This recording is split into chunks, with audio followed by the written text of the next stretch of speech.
Hi, fourth graders. Welcome back from spring break. I hope you enjoyed the sunshine last week, and I hope we get to enjoy more this week because it was pretty awesome. I want to do a quick overview video for you so you know what's coming this week in math and what to expect and how to do everything. So this will be super short, but I'm going to switch this so that you can see my screen. So the first thing that I want to show you is that Mrs. Zimmerman, Miss Harrison, and I put together a checklist for you to use for the week. A lot of your parents reached out during the first week about how it was kind of hard to keep track of all of the different things in Google Classroom, and so we wanted to streamline it as best we could for you. So if you did any work last week during spring break, which was optional, of course, you may have seen this last week, but this is the updated version for this week. So it has this week's assignments and stuff in it. So it's still a work in progress. It's not done, but as you can see, the link for attendance is there every day. So you can go straight to attendance because that's the first thing you need to do in the morning. And then it gives you, here's everything you need to do on Monday, for example. So here's your reading, here's your math, Miss Harrison will put in the writing, and so on and so forth. So you have the choice of doing the things Monday and then Tuesday and then Wednesday and then Thursday and then Friday. But I know not all of you want to follow that schedule, and that's okay too. So if you wanted, we wanted to give you the entire week so that if you wanted to just do all of the reading stuff in one day, that would be an option. All of the math stuff in one day, that would be an option. And then the same thing for writing. We did put in a schedule for specialists just to remind you that you need to do them all throughout the course of the week, but honestly, it doesn't matter which day you do which.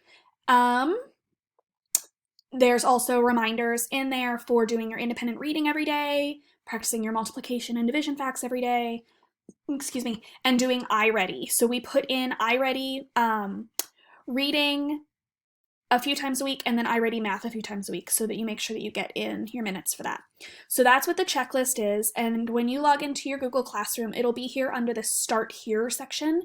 It's still a draft, like I said, because we're not done, but it will be right here above Daily Check-In. So then, if I scroll down, I want to show you math, and, sorry, I'm on the wrong tab.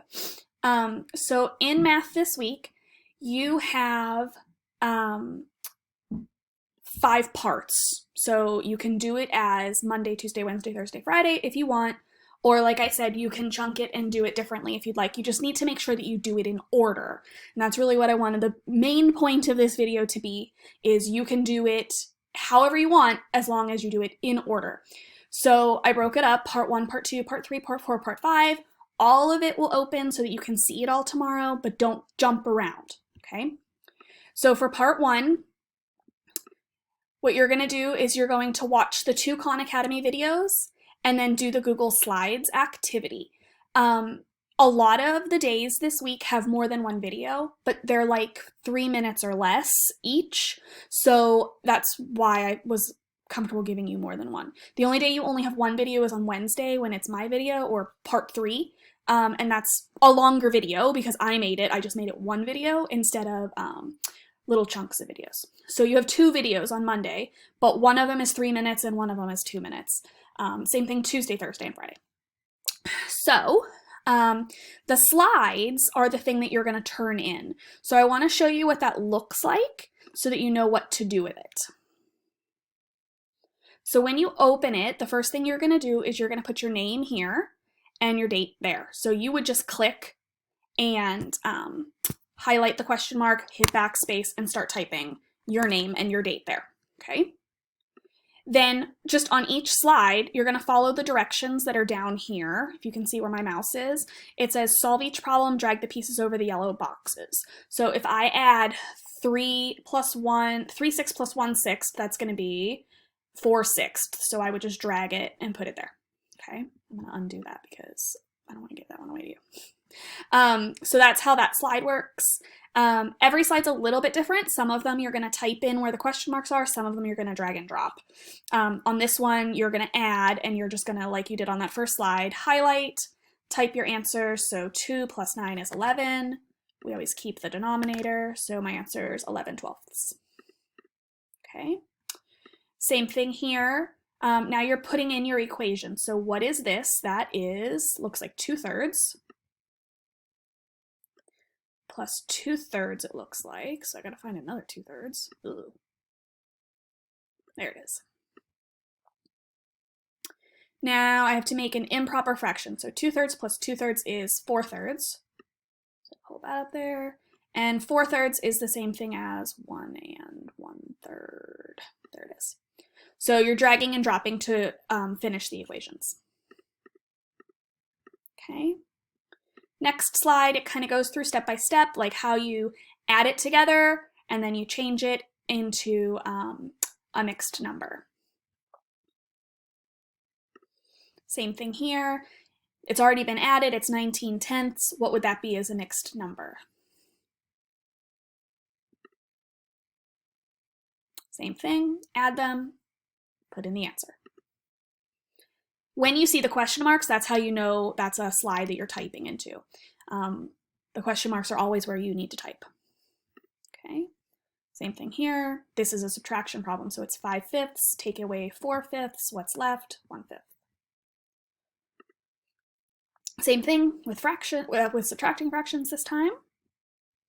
It goes through kind of the same sequence of slides, honestly, just with addition and then with subtraction. And then your last one is like a check mark one. So you have to check all the correct answers. So anything that equals 3/12. So 6 minus 2 is 4, so that's not going to be right.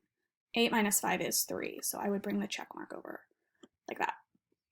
18 minus 3 is 15, so that doesn't make sense. 1 minus 9/12 is actually, that's correct. So that one has 2 correct answers. So you have a slideshow like this a couple days over the course of the week. So you have it on Monday, then on Tuesday you're doing a Google form. On Wednesday you have another Google form.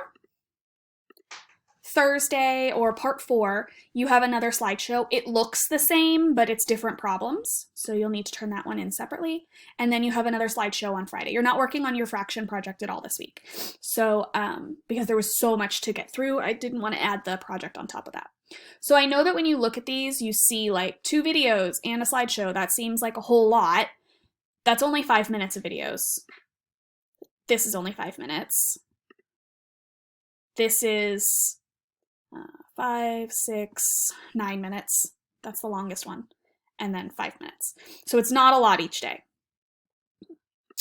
Okay, so I'll have office hours and I will send out links if people need help with work or if you have questions about any of the lessons. Remember, you can email me if you need anything, bshock@nsd.org. Have a great week. Enjoy the sunshine. Learn about fractions. Smile. Be happy.